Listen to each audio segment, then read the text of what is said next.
दोस्तों कहते हैं जरूरी नहीं कि हर वक्त जुबां पर भगवान का नाम आए, वो लम्हा भी भक्ति का होता है जब इंसान इंसान के काम आए। नमस्कार, मैं हूं आपका अपना दोस्त राम प्रकाश ठाकुर हिमाचल प्रदेश से। आज आपके लिए फिर से एक नई वीडियो लेकर के आया हूं। और दोस्तों ये वीडियो बेसिकली हिमाचल प्रदेश में जो चुनाव होने वाले हैं उस विषय से संबंधित है, क्योंकि ये वीडियो आपको बताएगी दोस्तों कि अपना मतदान सही जगह पे हमें कैसे करना चाहिए और मतदान का मीनिंग क्या है।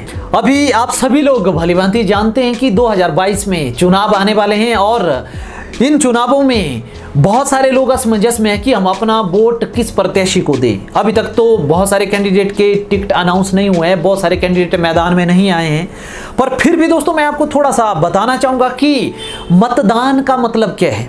देखो, मत होता है सोच विचार करना, दान होता है जो हम दान करते हैं। मतदान मतलब सोच का दान।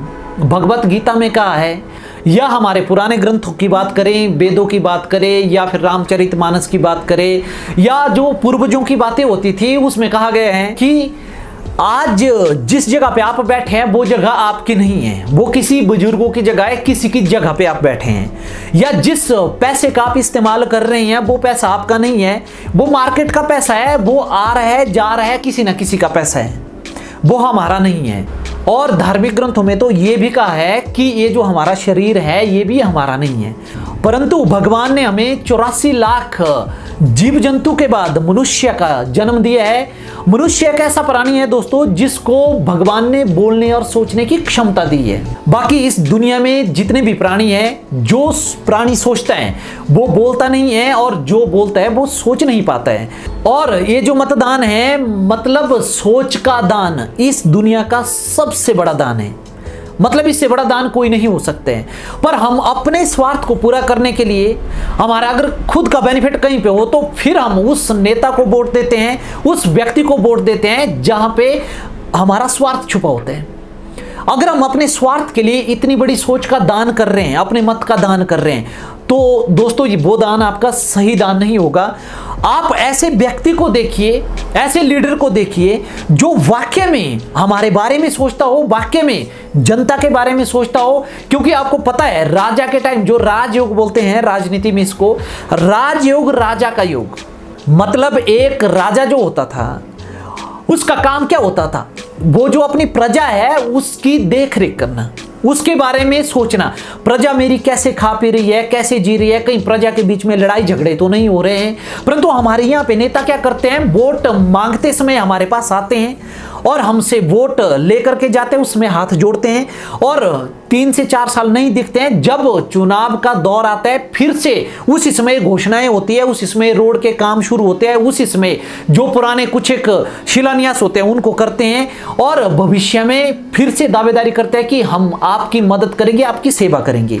राजयोग का मतलब ये नहीं होता है। राजयोग का मतलब होता है कि 5 साल अगर हम जिस भी नेता को चुनने वाले हैं वो हमारी प्रजा के साथ रहे, हमारे सुख दुख में आते जाते रहे, हमारे सुख दुख में हमारा साथ दें, उसको हम राजयोग बोलते हैं। बाकी वोट तो आपने देना है दोस्तों, जो भी कैंडिडेट आपको बेस्ट लगता है आपने उसी को वोट करना है, परंतु अपने स्वार्थ के लिए, अपने हित के लिए अगर आप मत का दान कर रहे हैं वो गलत बात है। और एक बात और बताना चाहूंगा, ये जो बात है बहुत महत्वपूर्ण है, ध्यान से सुनिएगा। कहते हैं त्रेतायाम मंत्र शक्तिश्च ज्ञान शक्ति कृते योगे द्वापरे युद्ध शक्तिश्च संग शक्ति कलो युगे। कहते हैं दोस्तों त्रेता युग चला था, उस समय मंत्र की शक्ति होती थी, जिसके पास सबसे ज्यादा मंत्र होते थे वो सबसे ज्यादा पावरफुल होता था और उस समय मंत्र शक्ति ज्यादा चलती थी। और आजकल डरने की बात नहीं है, लोग जादू टोने से डरते हैं, आजकल इसका ज्यादा प्रभाव नहीं है, टेक्नोलॉजी का जमाना है। वो उस समय चलती थी जब त्रेता युग था। फिर उसके बाद ज्ञान शक्ति की बात आई, जिसके पास ज्ञान ज्यादा होता था वो आदमी ज्यादा शक्तिशाली होता था।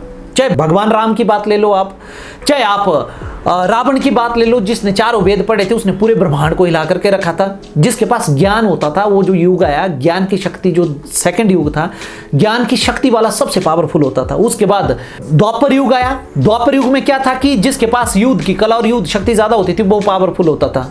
चाहे आप कर्ण की बात ले लो, चाहे आप अर्जुन की बात ले लो, चाहे आप भीम की बात ले लो, जो महाभारत में हुए हैं, जो भी शक्तिशाली व्यक्ति।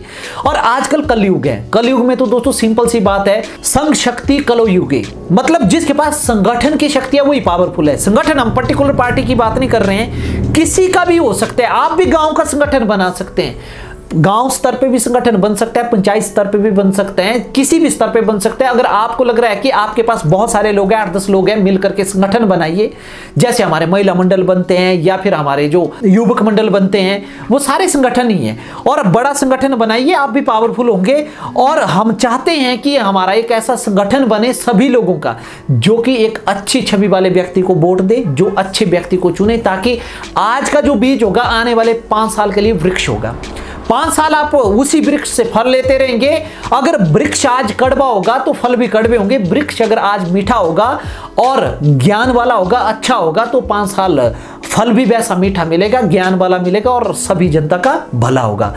और बहुत ही जल्द आपके साथ नई वीडियो लेकर के आऊंगा। पूरी वीडियो देखने के लिए आपका बहुत बहुत धन्यवाद। और एक बात, इस बार मतदान करना मत भूलिएगा। नमस्कार।